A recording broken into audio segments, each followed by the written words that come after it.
I'm going to do my monthly Q&A.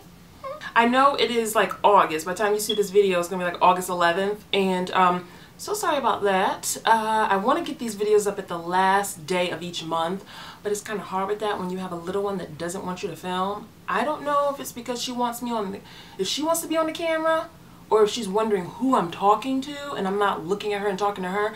I don't know, but she was being a straight diva today. She was like crying and nothing can stop her from crying. Like, I fed her, I bathed her, I put on a nice outfit. She looked all cute in a little green romper, but she was still not having it. She was pissed.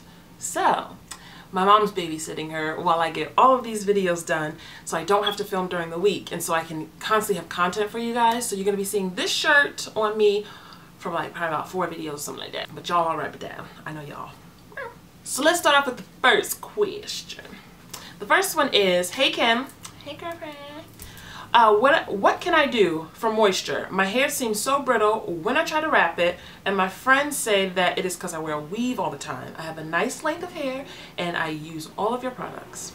Okay, so let's see. My first question for you is, because my question for you is, what's your braiding pattern? Like, because there's some girls who braid their hair like in a circle, like this, and then they put a net on top of their hair, sew the net down, and then they wash their hair. And then they put the weave on. So with that, I'm kind of scared about that technique because you can't get in your hair. You can't get to your hair, can't get to the scalp, you know? And you be seeing them girls be going on like this when they be patting their hair, when they be scratching. Can't be doing all that. I like my scalp to breathe. I like to see my hair. I like to feel it. I want to stick my hand in there and feel my hair. So if you have a wonky braiding pattern that's like so packed in, try to get a braiding pattern that's a little bit more loose and stop with the nets. I don't understand why that is a technique. It scares me. Like, how are you cleaning your hair with a net on top of it? Oh, no offense to anyone who wears their weave like that, but if you wear weave like that, comment down below if you can actually clean it. Like, how can you clean your hair with there's something on it? That's enough of my ramble on that. You want to make sure that when you wash your hair, it is going to take a little bit longer than it is to wash hair with no weave in it. If you have another bunch of hair attached to your head, and if you have braids in there, it's going to take a little longer to do the rinsing part, because you want to make sure you get all the shampoo out, all the conditioner out, because if you leave any trace of the shampoo and conditioner in your hair under your weave, that's going to #1 dry your hair out. And then if it's just your leave out that's dry, that has nothing to do with your weave, because that's not even really, it's touching the weave, but it's not touching the weave, kind of thing like that. I don't know how to explain it, but you want to just make sure you are deep conditioning your hair all the time. And how is your hair when you don't have a weave in there? Is it really, really nice and moisturized and soft? If it is, then it could be the weave. If it's still just as dry without it, then it's not the weave at all. It's that you probably are not deep conditioning and moisturizing as often as you should. I hope that helps. Yeah. Have you ever used Carol Daughter's products? If not, why? And if so, what are your thoughts and opinions? The last time I used Carol's Daughter was when she first started. It was back when Jada Pinkett and Mary J. Blige was like her face of her company. And I guess it was since it was brand new, just started company. I used these products. I guess I didn't get the right kind for my hair, because it really didn't work very well for my hair, so I just stopped using it. Not saying that I didn't like the brand, but I just found other things and never went back to it. But now, where are we at, like 10 years later? Because I think it was like 04 or 05 when I first started using her products.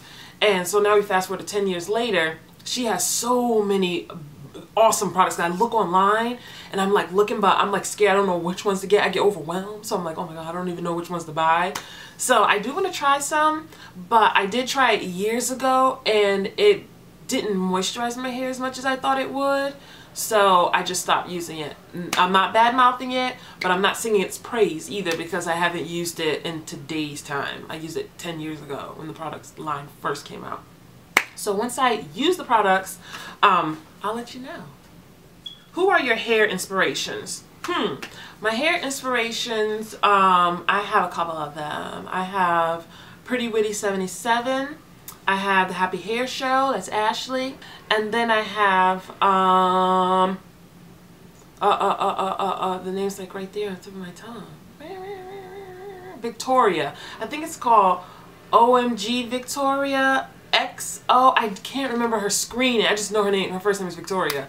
And I'll put all their links down below. And then all of them are relaxed. Are they all relaxed? Yes, all of them are relaxed. But then there is this one girl that I absolutely love her hair because she's just so amazing, but she's natural. And she is Mahogany Curls. I was like, I can't remember her name, but it's Mahogany Curls. And I just love to watch her videos because I learned so much about moisturizing. I was turned on with the As I Am Coconut Co-Wash because of watching her video. I've noticed a lot of women on here, especially relaxed and natural women, we're so segregated on YouTube, which we really shouldn't be, because at the end of the day, hair is hair. You may have a chemical in your hair and I may not, or I may have a chemical in my hair and you may not, but at the end of the day, hair is hair. And especially with African American hair, no matter if it's natural, relaxed, texturized, whatever, we all need moisture and a lot of it. So I love to look at natural girls on YouTube because I learn different techniques and different home remedies and stuff like that of making my own moisturizing concoctions, and then I'm like, oh my god, this works. So if you are a relaxed girl, subscribe to some naturals because they are going to teach you a lot about moisturizing, especially if your hair is dry. You need to hit up some of them natural girls here on YouTube because they will get your hair very moisturized, because my hair used to be dry too, and I'm subscribed to a lot of natural girls, and vice versa. If you are natural, which if you're natural you probably already subscribe to a relaxed girl because I'm relaxed, but if you are natural, subscribe to a few relaxed girls because we can show you a thing or two about weaves and about heat protectants and the latest heat styling products and all that stuff. We can show you a few things, you know, and different hairstyles, you know. I feel like if you got hair on your head, subscribe. I'm subscribed to girls who aren't even black. I'm subscribed to white girls, Mexican girls, Spanish girls, Asian girls, because hair is hair. I may not use your products, but I like the hairstyle, you know. And, you know, we just all need to come together. So you can be inspired by people that don't even look like you, and girls whose hair don't even look like you, and girls who use different hair products than you know. Would you consider doing a video on home decor, like places to shop for beginners and the basics? Actually, I haven't done any new home decor in like 2 years, so but I will put a link down below of a video that's about 2 years old. It's on my vlog channel. It was of me redecorating my bedroom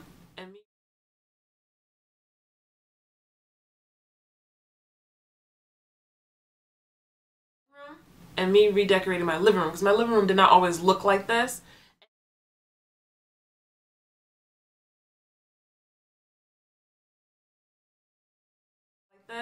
And if you are a veteran to my channel, I used to film in my bedroom and everybody was like, oh my god, I love your bedroom.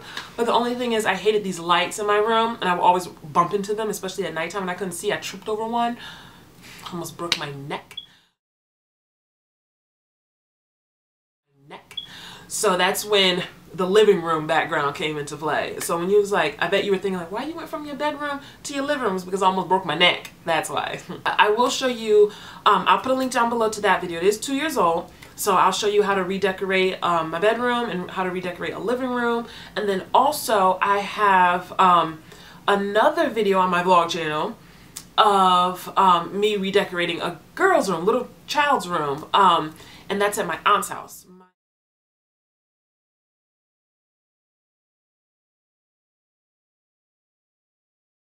So my mom and I, we redid their entire room. So that video is on there. So if you, so I can show you everything. I can show you how to do a grown-up's room, bedroom. I can show you how to do a child's room, and it's not kiddie. It's like a teenager. Like it looks like, well, they're not teenagers. One's about to be a preteen, but I'm rambling. But you know, yeah. And I can show you about the living room. But I haven't done any more redecoration, so I have to show you old stuff because I don't have anything new. But that room for her grandchildren, that video is probably 2 months old, so that's pretty new. And I think someone thought that those are my foster kids. No, those are my cousins. But yeah, so links will be down below and you can get your inspirations from there. Silly question, but how do you keep your makeup from sliding off in the heat? I tried powders, setting sprays, maybe I need a different primer. Yes, let's see.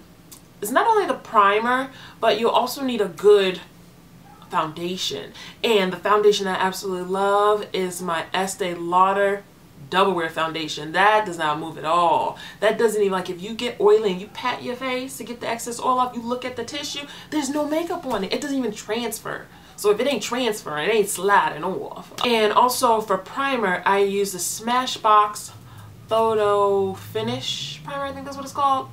Yeah, I use that, and that's basically the only primer that I use now, and that helps too. But it could be your foundation, because I've tried so many different foundations and it's still, even with that primer, it still like slides off. Not slide off like you just see my face melting, but like as the day goes on and you're patting your face, it's starting to come off.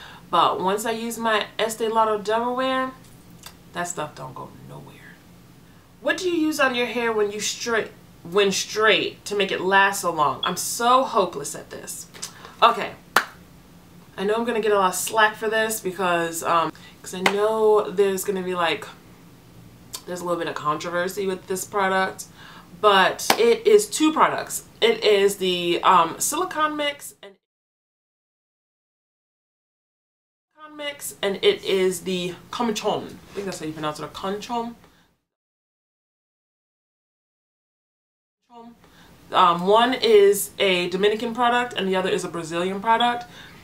A lot of people do not like those because it has silicone in it, and silicone is like a raincoat, if you want to think of it like that, or like a coat or an umbrella.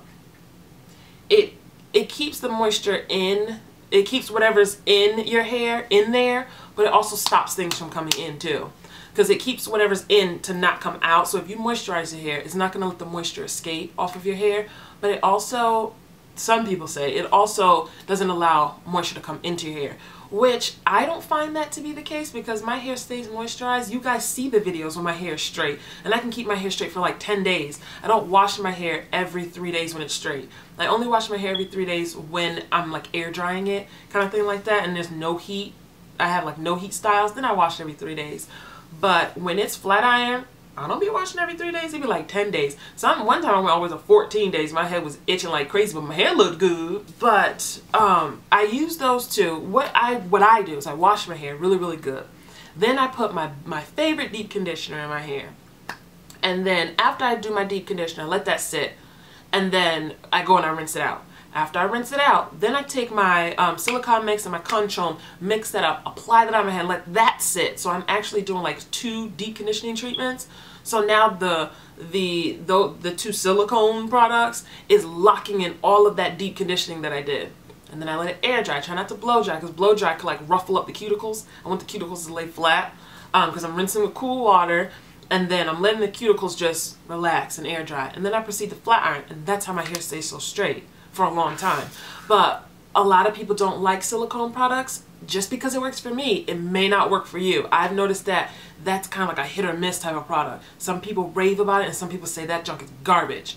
It messed my hair up. So don't go buy it because I said that it works for me. You will have to try it on your own. But it will, I feel that your hair will be dry if you do not deep condition before you put it on it, because you want to make sure you lock in all that moisture. And then you can put your silicone mix on to seal it. But then, when I know you're going to be like, well, what about on the days when before you get ready to go to bed and you need to like moisturize your ends and stuff like that before you go to sleep? I've noticed that I don't need to do that every day because like that stuff is like locked in all that moisture. But when I do need to use it, I use my Neutrogena Triple Moisture leave-in cream right here. And then I'll either use Chi Silk Infusion right here to lock it in, or I'll use coconut oil. And coconut oil is like, it's like a bullet. It can go through anything. When you began your hair journey and you had short hair, did you still relax 3 times a year? Also, what were some of your go-to protective styles when your hair was shorter? Yes, I still relax my hair every 3 times a year. I do February, June, and October. Those are the only 3 times that I relax my hair. No more, no less. That's it. Sometimes it may go over into the next month. Like, I didn't do it in February of this year. I did it on March 1st. So then the next time would have probably been like in like the late, I pushed it to like later in June, if that's the case. But I try to do it in the middle of those 3 months. And my hair loves me for it. I used to relax my hair like every 6 to 8 weeks and my hair hated me. When my hair was shorter, no matter how much I relaxed it, it would always curl back up. I walked down the street, people thought I was natural. I remember one time I was in the store and I bought a relaxer because I was getting ready to relax my hair again. And there was a girl, a customer, standing right there, and she said, "Is that for you?" I was like, "Yeah." "No, don't relax your hair with the pretty curls. Stay natural." And I almost like fell on the floor. I laughed and I said, "I'm not natural." And she's like, "You not?" I said, "No." I said, "I only leave my relaxer in for a short period of time because I like to still have that texture, but I'm not natural." She was like, "Oh my God, I tried doing that before and I messed my hair up trying to leave it in for a short period of time." I don't understand how that could mess your hair up. That's actually beneficial for your hair because you're only leaving the creamy crack on for a short period of time. But when I did have my hair short, the styles that I would do was always like, I would do Bantu knots. So my hair was like ear length and like the middle of the neck length, and I would do Bantu knots, and then I would take them out and it was like curl like a fro. It looked like a TWA, a teeny weeny afro, and I put a headband on and I had these curls. So if I ever go natural, I'm not afraid to do the big chop because I walked around for months looking like I had a big chop, and I think that's why people thought I was natural. But when you have your hair shaved in the back and it's growing out, it goes through this ugly stage, like this awkward, weird stage where you can't wear it down. You ain't got enough hair to wear it up, so just make it look curly and put a headband on and you'd be good to go.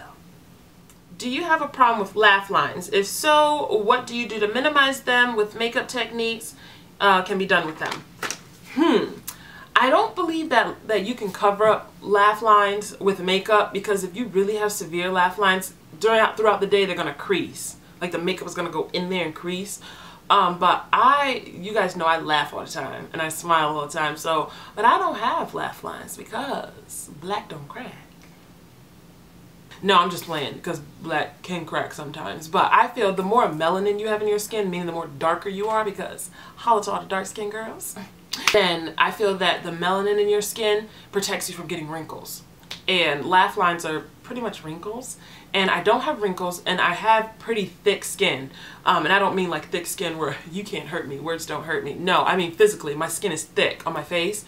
I don't even make forehead wrinkles. See, look. You know when people go like this with their head, they have wrinkles in their forehead? I can't even do that. My skin is so tight on my forehead and so thick, I don't even do that. And my cheeks are thick, like I have thick skin. I do know once I get older and gravity starts to become my enemy, my skin is going to sag. That's the downfall, the downside of having thick skin. Your skin will sag. You won't get wrinkles, but it'll start to droop. But as far as laugh lines, I don't have them. So I really don't know how to help you on that. But you do want to get a lot of lifting serums and lifting creams and anti-wrinkle creams, stuff like that. But I have an Estee Lauder Resilience Lift, I think that's what it's called.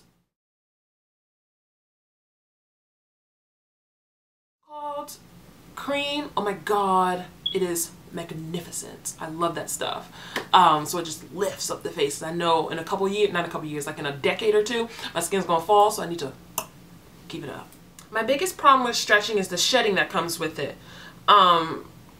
Do you have this problem, and how do you deal with it? Moisturize it, and then I wash, condition, whatever, and I just let it air dry and I pull it back. I try not to keep combing through it every day, because there's a fine line between shedding and breakage when you're stretching, and you'll be looking at all this hair like, oh my God, my hair's shedding, when it could be really breaking. So try to limit the amount of times that you're combing through it. And when you do comb through it, only comb through it with a large wide tooth comb, not anything smaller than that, like a shower comb. That's what you want to use. And do a lot of your detangling when your hair's wet in the shower. Well, I don't want to say that because sometimes that don't work with everyone, but it works for me. Like when I have a whole bunch of conditioner in my hair and it's wet in the shower, detangling is my friend. I enjoy it. I really enjoy it. But when it is dry and there's no water on it, I don't like doing that. You have to look and see, is it really shedding or is it really breaking? If the hair, okay, if you have, let's say from the top of your head to the last length of your hair is like right here, like your armpit length, and you look down in your sink, if the hairs are that long, then your hair is shedding. But if you have hair that long in the sink, this long in the sink, that's not shedding, that's breakage. Because if your hair is this long, how can this little piece be shedding? So you gotta look at the strands. If the strands are short, your hair's not shedding, it's breaking. So that means your hair's too dry. or you don't have enough protein in it. But my thing is less is more, meaning less touching, manipulating, combing is better. That's how it works for me. And the last question is, I want to learn more about makeup. I prefer to look natural, low maintenance, but polished. I live in Atlanta, hot and humid. Where do I start? Connecticut is hot and humid too. Connecticut is not hot all year round, but when we get our heat, it's nasty. But if you want to look natural, I have a video that I'll link down below of like natural get ready with me's. I don't think they're really tutorials, it's more like get ready with me's, but I make sure that I do those pretty detailed. And you want to get a good foundation that's going to match your skin perfectly. That's the number one thing that's going to get you to look natural. You want the foundation to look right. If the foundation's too dark or too light, it's not gonna, that's already, it's not gonna look natural right there. Then you don't want to overdo it with the concealer. A lot of us put our makeup on because we want to cover imperfections. Like if your skin is like flawless and you're glowing, looking all good, you ain't wearing no makeup, come on now. So you are putting on makeup to cover something. But if you want to look natural, in my opinion, if you want to look natural, don't try to cover up everything because you're going to look like you got a mask on. Like I have acne scars, although they are getting a lot better. But I have acne scars and they're on my cheeks. You might see them in the video, you might not. But in real life, you can still see my acne scars peeking through a little bit. Like it's not like I'm trying to cover up most of them. But if I've put my foundation on, and this is how I do if I'm looking for a natural look. I put my primer, I moisturize my face, put my primer on, put my foundation on, then look in the mirror. If there's still something peeking through, like if it's very light acne scars peeking through, I leave them alone. But if it's like this one spot that I picked at and then it got real dark, I cover that one because it's like it's gonna stand out, like this big dark mark on my face kind of thing like that.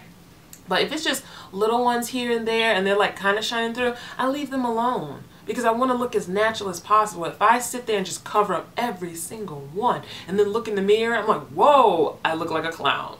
I put a lot of emphasis on my eyes, so it takes off the focus off my face. But you want to get a nice medium to full cover, or like a medium to buildable to full foundation. I love my Estee Lauder double wear. And then let's see what else. You want to make sure you highlight right here, put on some nice eyeshadow, but to not look too overdone, you cannot cake on the foundation. That's just it. Well, that was everything for that video. I know it was all over the place. I know it was like random. I know it was long. So I just want to let you guys know that these videos, these monthly Q&As are going to be long. I think I kind of like, I don't know if you guys like it, but I kind of like the long Q&A videos because it's something for the month and you can sit back and any questions that you didn't think of that and you're like, oh, she answered that, that's cool, or she answered my question, kind of thing like that. So these videos are going to be over 20 minutes long, but all my other videos I try to get them short. So if you don't like these long videos, you may not enjoy the Q&As, but you can always like watch as much as you can and come back and watch it later. It's like DVR, you know, that's the best thing about YouTube. You don't have to watch everything, and if you do watch, you can fast forward, rewind, you can X out, you know, it's great. But that is all that I have for this video, and I love you guys, and I'll see you guys next time. Bye! Toodaloo!